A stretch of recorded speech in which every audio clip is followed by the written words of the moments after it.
अस्सलाम वालेकुम नाज़रीन, मैं राजा आतिफ ज़ुल्फ़िकार आपकी खिदमत में हाज़िर। नाज़रीन, प्रोग्राम है पाकिस्तान अफेयर्स और मेरे साथ हस्ब मामूल मौजूद है जनाब एजाज़ सैयद। आज का हमारा जो प्रोग्राम है वो इस हवाले से बहुत अहम है कि हम काफ़ी दिनों से ये बात सुन रहे थे कि ये पाकिस्तान का जो सियासी मंजरनामा है उस पर बजट के बाद बहुत सारी तब्दीलियाँ आने वाली हैं। उन तब्दीलियों पर हम बात करेंगे और कुछ मज़ीद ख़बरें भी आपके साथ डिस्कस कर लेंगे। तो बात करते हैं एजाज़ सैयद से। एजाज़ सैयद, बहुत सारी चीज़ें सुनने में आ रही थी कि जी बजट के बाद काफ़ी सारी चीज़ें चेंज हो रही हैं। हमने अपने पिछले प्रोग्राम में भी बात की कि जी मुस्लिम लीग नून ने भी अपनी पार्टी के अंदर कुछ ऐसी हदायत दी हैं कि जी खान साहब जो हैं वो असम्बलियाँ किसी भी वक्त तोड़ सकते हैं, तो आप अगले 6 महीने को इलेक्शन में के जहन में रख के तैयारी करें। फिर जहांगीर तरीन साहब के बारे में भी कहा जाता कि जो उनका ग्रुप है उसको उस वक्त तक ही खान साहब बर्दाश्त करेंगे जब तक बजट अप्रूव नहीं हो जाता। अभी बजट पेश हो गया, अप्रूवल भी उसकी इस 8-10 दिनों में हो जाएगी। तो आप क्या समझते हैं कि क्या सूरत है? क्योंकि जहांगीर तरीन साहब को हमने देखा कि बिल्कुल अजीब सा एक मामला हुआ कि अबूरी ज़मानतों में तोसी होती, कन्फर्म नहीं होती FIA केसेस में जहांगीर तरीन साहब की और उनके साहबजादे की, लेकिन अचानक ही वो पहले वाजिद जा हटे और वाजिद जा के हटने के बारे में बहुत सारी अफवाहें थी। फिर पता चला कि FIA ने आज खुद कोर्ट में जाके ये बयान दे दिया कि हमें तो उनकी गिरफ्तारी मतलूब ही नहीं है। तो अदालत ने उनको बाउंड किया कि जी अगर आपने गिरफ़्तार करना हो तो पहले आप 7 दिन पहले बताएं, और जहांगीर तरीन ने और उनके साहबजादे ने वो बेल एप्लीकेशन विड्रॉ कर ली। क्या जहांगीर तरीन के साथ को मुस्तकिल इनका मामला तय पा गया या कि कोई ख़तरा मौजूद आ गया? राय साहब बहुत शुक्रिया। मेरे पास ना राय साहब इस हवाले से 2 मुख्तलिफ इतलात हैं। एक तो जहांगीर खान तरीन साहब के हवाले से इतला है। जहांगीर खान तरीन आपको पता है वज़ीर आज़म उनसे नाराज़ थे, इमरान खान साहब उनसे नाराज़ थे और उनके ऊपर जो केस बना है वो भी कोई इतना ज़्यादा गलत नहीं है, उसकी फुटिंग है, मौजूद है। एक तो जहांगीर खान तरीन साहब के हवाले से है कि जहांगीर खान तरीन साहब इमरान खान साहब को राज़ी करके नहीं आए थे पाकिस्तान में वापस, बल्कि कुछ और लोगों को राज़ी करके आए थे पाकिस्तान में वापस, इस यकीन दहानी पे कि शायद कुछ बेहतरी होगी उनकी। मेरे पास 2 बातें। एक तो जहांगीर खान तरीन उनके हवाले से कि मेरी इतला है जो गलत हो सकती है, एज़ पर टुडे ये इतला कायम है, जहांगीर खान तरीन साहब अरेस्ट होंगे और ये बजट के बाद आप देखेंगे कि अरेस्ट होंगे। और दूसरा एक और अहम आदमी है, उसके ख़िलाफ़ पर्चा होगा और शायद वो अरेस्ट हो जाए। वो पर्चा ज़ेर गौर है इस वक्त, एक वफाकी अहम शख्सियत है उसके पास, और वो हैं जुल्फ़ी बुखारी। तो जुल्फ़ी बुखारी के ख़िलाफ़ भी एक मुकदमा कायम किए जाने पर गौर किया जा रहा है और मुकदमा कायम करने के बाद शायद उनको गिरफ़्तारी का सामना भी करना पड़े। तो ये 2 बातें हैं जो इस पूरे कॉन्टेक्स्ट में हैं। वाजिद ज़िया साहब की आपने जो बात की, वाजिद ज़िया साहब नाखुश थे और उनके 2 बड़े इशूज़ थे। एक तो इशू ये था कि वो अपने FIA में एक वज़ीर आज़म के करीबी मामले ख़ुसूसी हैं, उनकी मुदाखलत को, वज़ीर आज़म के एक मशीर की मुदाखलत को पसंद नहीं करते थे और बड़ा मसला था। और उस मशीर ने FIA के अंदर एक अपना ग्रुप बना लिया हुआ था जो उनको इतलात देता था, जो वाजिद साहब को बड़ी पसंद नहीं। एक वजह तो ये थी। दूसरी वजह ये थी, और उसमें ये केसेस का मामला भी आ जाता। दूसरी वजह ये थी कि वाजिद ज़िया साहब अपने दफ्तर में रहते थे, लोगों से कम मिलते थे, पॉलिटिशियंस से नहीं मिलते थे, चाहे वो हुकूमती हैं चाहे वो अपोजिशन है। ज़्यादातर जो है ना ऑफिस वर्क उसमें बिज़ी रहते थे। तो ये जो DG FIA की जो पोजीशन है ये PR रिलेटेड भी है कि आपने मैं आपको थोड़ा सा रोकूंगा। वाजिद ज़िया साहब को मैं बड़ा पुराना जानता हूँ, बीइंग अ जर्नलिस्ट मेरा उनसे वास्ता रहा। किसी ज़माने में वो डायरेक्टर इमिग्रेशन भी थे। जी, उस ज़माने में मैंने ह्यूमन स्मगलिंग्स पे कुछ प्रोग्राम किए थे तो उन्होंने बड़ा ताउन किया मेरे साथ। उसके बाद मेरा एक उनसे ताल्लुक़ बन गया, अभी भी कायम है हमारी, कभी जिसे कहते हैं ना कि वो चिट चैट हो जाती है। तो वाजिद ज़िया साहब ने JIT के सरबराह बने, वो जो कुछ भी है वो चैप्टर 1 अपनी जगह पे है।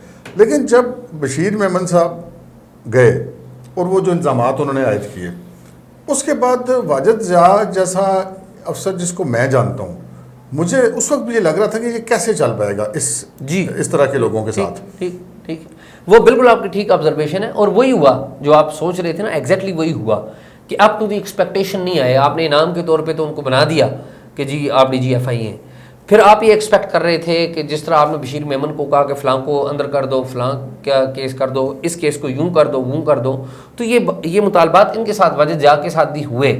लेकिन वाजिद ज़िया साहब जिस तबीयत के मालिक हैं, आप उनको जानते भी हैं, वाजिद ज़िया इस तबीयत के मालिक नहीं है कि वो लोगों में आके पब्लिक करें कि मुझे कौन क्या कहता रहा, वो कभी नहीं करेंगे। बशीर मेमन साहब ने तो कर दिया ना, पब्लिक कर दिया कि फ़लाँ मुझे ये कहता रहा, प्राइम मिनिस्टर ये कहता रहा। वाजिद ज़िया कभी नहीं करेंगे। और पनामा GIT के वाले से जो कुछ वो जानते हैं वो भी बड़ी एक अलग कहानी है। तो ये वाजिद ज़िया साहब का जो जानना है, ये एक वक्त आएगा कि इस हवाले से भी बहुत सारी कहानियाँ आएंगी, लेकिन ये कहानी बड़ी अहम है कि वाजिद ज़िया, फ्रैंकली स्पीकिंग, वाजिद ज़िया साहब ने जो पनामा GIT की इन्वेस्टिगेशन की थी, मैं थोड़ा सा उस पर और भी बहुत सारी चीज़ें मैं रिपोर्ट भी करता रहा हूँ, तो मुझे पता था कि वो इन्फ्लुएंस कहाँ से हुए हैं। मैं उनसे कोई मुत्तफिक नहीं हूँ। वाजिद ज़िया साहब कोई बहुत, जिसे कहते हैं ना, शार्प अफसर, वो GIT के तो जो जन हालात में वो बनी, जैसे उसके मेंबर बने, जैसे उसके सारे लोग बने, वो तो यकीनन एक, जिसे कहते हैं ना कि शुबहात के दायरे से बाहर नहीं निकल सकती चीज़, वो चीज़ अपनी जगह पे है। लेकिन जब वाजिद ज़िया साहब को हटा दिया गया और उसके फौरी बाद FIA ने जो अदालत में जाके बयान दिया कि हमें तो जहांगीर तरीन की गिरफ्तारी मतलूब ही नहीं है, ये एक बहुत बड़ा यू टर्न था। ये यू टर्न क्यों था? अगर ये यू टर्न लेना ही था तो फिर वाजिद ज़िया साहब को उठाने की क्या ज़रूरत थी? वो राय साहब, मेरे जहाँ तक इतला है कि जो FIA ने बयान दिया है यही रिक्वायर्ड था, इससे परे नहीं था।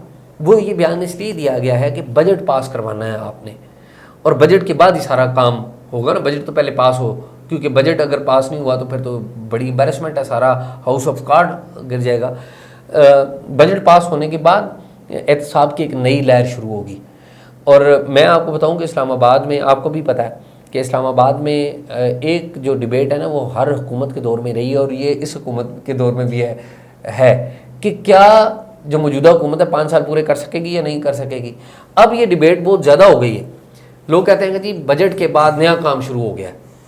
अब नया काम शुरू हो गया है। मैंने बहुत सारे लोगों से बहुत सारी कहानियाँ सुनी हैं। कासिम सूरी के हवाले से जो तरीके अदम एतमाद पार्लियामेंट के अंदर अपोजिशन जमातों ने मिल के पेश किया है, उनका सुप्रीम कोर्ट में केस भी लग गया हुआ है इंतखाबी जो उज़रदारी है उसके हवाले से। अब अपोजिशन जमातें अंदर से ये वार करने की कोशिश कर रही हैं कि हम कासिम सूरी को निकालेंगे तो एक मैसेज जाएगा। मेरा ये ख्याल है कि कासिम सूरी निकलें या ना निकलें, इमरान खान हुकूमत को फ़िलहाल कुछ नहीं हो रहा। यहाँ पे एक और सवाल पैदा होता है। एक मामला चल रहा है इलेक्ट्रॉनिक वोटिंग मशीनों का। मैं आपको प्रेस क्लब की मिसाल दूंगा कि जब कोई बंदा बहुत अरसे से रह रहा होता है और लोग उससे नाराज़ होने शुरू हो जाते हैं ना, तो वो ऐसे करता होता है अमूमन कि वो अपने वोट मज़ीद नए बनाने की कोशिश करता है। तो ये मुझे उसकी काफ़ी रिजेम्बलेंस लगती है कि जी अब चूँकि हालात पब्लिक में बड़े ख़राब हैं और ये अगले इलेक्शन में अगर जाते हैं तो PTI उनको बहुत ज़्यादा दुश्वारियों का सामना करना पड़ेगा। ज़िमनी इलेक्शंस में हमने देखा कि यही कुछ हुआ। तो अब इनके पास एक ही ऑप्शन था कि जो बैरून मुल्क पाकिस्तानी हैं उनको किसी तरीके से मोबिलाइज कर लें ताकि वो वोट हमें किसी बल्क की सूरत में मिल जाए। तो कहने वाले ये भी कहते हैं कि खान साहब का जो अब अगला टारगेट है वो अब उनकी खुशफहमी पे है या ग्राउंड रियलिटी पे है, ये अब एक अलग बहस है कि वो अब ये इस चक्कर में है कि वैसे इलेक्शन में जाऊंगा तो मुझे प्रॉब्लम होगा। तो अब ये बजट पास होने के बाद वो कहते हैं कि 2-3 हफ्ते बड़े अहम हैं और इन 2-3 हफ्तों में खान साहब अपनी तैयारी पूरी करके और फिर वो इल्ज़ाम दूसरों में फेंके कि ये मुझे काम नहीं करने दे रहे, माफिया नहीं करने दे रहे, इस्टेब्लिशमेंट नहीं करने दे रही, और वो नए इलेक्शन की तरफ जाएंगे। और ये इलेक्ट्रॉनिक वोटिंग मशीनों वाला मामला, ये अब वो चाह रहे हैं कि मैं 2 तिहाई अक्सरियत लूँ बजाय इसके कि वो ये सीटें बचा पाएँ अपनी जो पिछले इलेक्शन में बचाई हैं, तो वो 2 तिहाई अक्सरियत के चक्कर में हैं। तो ये क्या मामला है कि वो क्या ये असम्बलियों का टूटना और ये फिर आपका जो बात है वो भी इसी से रिलेटेड हो जाती है कि क्या वक्त पूरा कर पाएंगे कि नहीं? आतिफ साहब, मैं आपको बात बताऊं कि हुकूमत का स्ट्रक्चर बहुत बड़ा होता है, उसमें तरह तरह की बोलियाँ बोली जा रही होती हैं।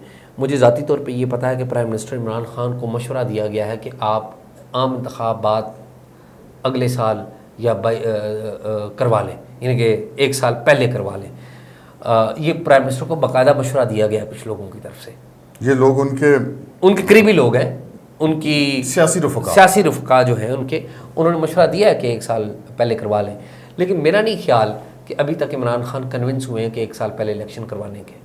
मेरा नहीं ख्याल कि इमरान खान कन्विंस हुए। आपने मेरा ये ख्याल इस दलील के ऊपर भी बैठता है, हो सकता है कल कन्विंस हो जाए, मुझे नहीं पता, क्योंकि सिचुएशन तो आपके पता, पॉलिटिक्स आज आपका एक चीज़ पे मूड कर रहा है, मुमकिन है कल ना करे, ये भी हो सकता है, किसी और बात पे सोच बदल जाए। जी, सोच बदल जाए। तो अभी तक तो इमरान खान मुत्तफिक नहीं हुए, क्योंकि इमरान खान को मेरे ख्याल में deep inside Imran Khan he knows कि वो दोबारा शायद इलेक्शन ना जीत सके। उन्हें पता है कि उन्होंने पब्लिक में जाना है, और शायद पता नहीं वो इलेक्शन लड़ते भी हैं या नहीं लड़ते, एक अलग वो डिबेट है। लेकिन मेरा ये ख्याल है कि अभी तक इमरान खान कबल अज़ वक्त इंतखाबात के चक्कर में नहीं है। जब उनको यकीन हो जाएगा कि उनका सर कलम किया जा रहा है तो मुमकिन है कि वो कोई ऐसा इकदाम कर दें जो मैं और आप देख के हैरान रह जाए। लेकिन उनके सर कलम होने के भी उस तरह के इम्कानात अभी तक फौरी तौर पे तो कोई नहीं है कि अगर उनकी हुकूमत को फ़र्क की जा रही है तो फिर एक लड़ाई हो जाए और वो चले जाएं, ये एक अलग बात है। तो इस पर मैं एक छोटी सी वाक़या आपको सुनाऊँ। ये वाक़या मुझे सुनाया था साबिक़ गवर्नर डॉक्टर इशरत उल इबाद ने, और वाक़या बड़ा दिलचस्प है कि ये बात है 2003 की, जब मीर ज़फ़रुल्लाह ख़ान जमाली वज़ीर आज़म थे। तो डॉक्टर इशरत उल इबाद उस वक्त के DG/ISI जनरल एहसानुल हक, DG/MI जनरल एजाज़ नदीम ताज, उस वक्त के principal secretary Tariq Aziz, chairman joint chiefs of staff committee, और उस मीटिंग में ज़ाहिर जनरल परवेज़ मुशर्रफ भी थे। तो वहाँ पर गौर हो रहा था कि जी ज़फ़रुल्लाह जमाली साहब काम नहीं कर रहे, ना अहल हैं, उठते नहीं हैं सुबह, और उनके ये मसला है वो मसला है, इंटेलिजेंस की रिपोर्टें आ रही हैं। तो उन्होंने कहा कि अब इनको हम सारा सिस्टम जो है ना चलता कर दें। तो फिर एक बंदे ने मशवरा दिया कि जी आप सारा सिस्टम क्यों चलता करते हैं, आप पे तो इल्ज़ाम ही है कि इस मुल्क में सिस्टम 5 साल पूरा ही नहीं करने देते। तो आपको जो बंदा पसंद नहीं है उस बंदे को हटा दें तो सिस्टम चलता रहने। ये मशवरा डॉक्टर इशरत उल इबाद ने दिया था। तो हुआ ये कि वही हुआ, जिस बंदा जो पसंद नहीं था उसको हटा दिया गया और उसकी जगह नए प्राइम मिनिस्टर आ गए। Interim prime minister Chaudhry Shujaat Hussain आ गए और उसके बाद शौकत अजीज़ आ गए। मेरे ख्याल में एक इस्टेब्लिशमेंट ने एक इंस्टीट्यूशनल फैसला किया हुआ है। वो इंस्टीट्यूशनल फैसला ये है कि हमने 5 साल पूरे देने, प्राइम मिनिस्टर 5 साल पूरे करे ना करे वो एक अलग इशू है जी, असम्बलियाँ 5 साल पूरे करेंगी। लेकिन ये जो मौजूदा प्राइम मिनिस्टर है ये एक्सेप्शन है। इमरान खान मौजूदा प्राइम मिनिस्टर को भी इस्टेब्लिशमेंट की इस कमज़ोरी का पता है कि इस्टेब्लिशमेंट असम्बलियों की मदद पूरी कराना चाहती है, इसलिए वो बार बार मुख्तलिफ तरीक़ों से जिसे कहते हैं ना कि मुतनब्बे करते रहते हैं कि मैं असम्बलियाँ तोड़ दूँगा। जी जी जी जी, इस वाले से प्राइम मिनिस्टर बड़े कॉन्फिडेंट भी हैं। मतलब छेड़ बन गई जी जी जी जी जी। तो मेरे ख्याल में प्राइम मिनिस्टर इमरान खान अभी तक तो चीज़ें उनके कंट्रोल में हैं। एक चीज़ उनके कंट्रोल में नहीं है, वो है पब्लिक का एंगर।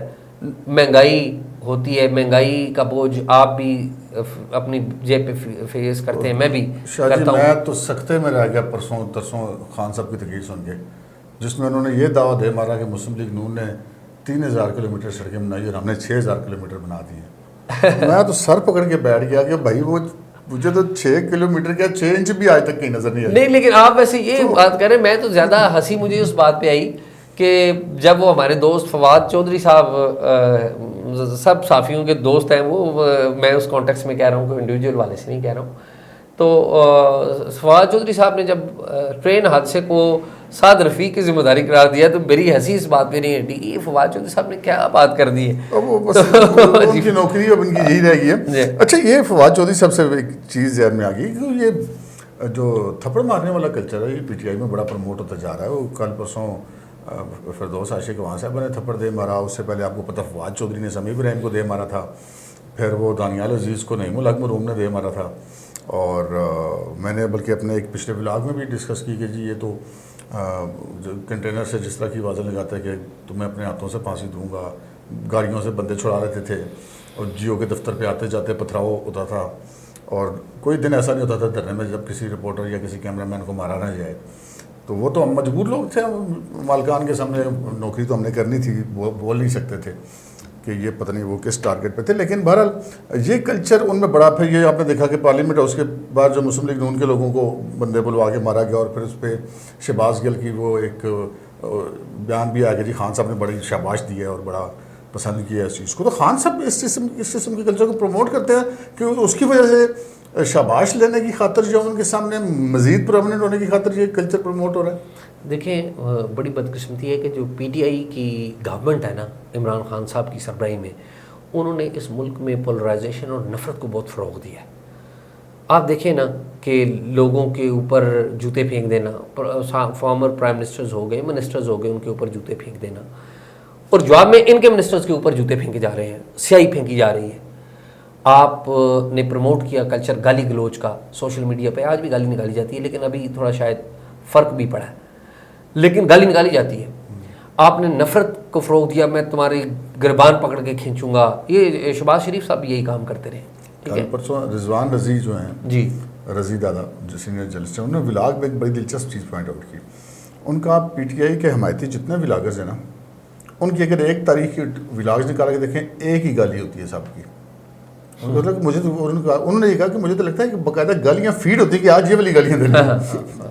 तो ये जुल्म हुआ है इस सोसाइटी के साथ कि सोसाइटी में एक बच्चा है, वो उठता है, बैठता है, वो यूट्यूब के ऊपर या सोशल मीडिया के ऊपर आके एक वीलॉग करता है और दूसरों के बारे में बदतमीज़ी कर रहा है, लैंग्वेज बड़ी गंदी इस्तेमाल कर रहा है। हमारे बुजुर्गों ने और इस खत्ते की रिवायात में ये बातें नहीं है जो कि इमरान खान साहब ने यहाँ पे 2-3 लोगों की आपको मिसाल दूंगा। चौधरी शुजात हुसैन है, नवाज शरीफ साहब हैं, आप वो कितने भी गुस्से में हों, इवन आसफ जरदारी, आपने कभी उनके मुंह से कोई ऐसी बात नहीं सुनी होगी जो किसी के लिए तौहीन-आमेज़ हो। जी जी, गालिम गलौज तो बहुत दूर की बात है।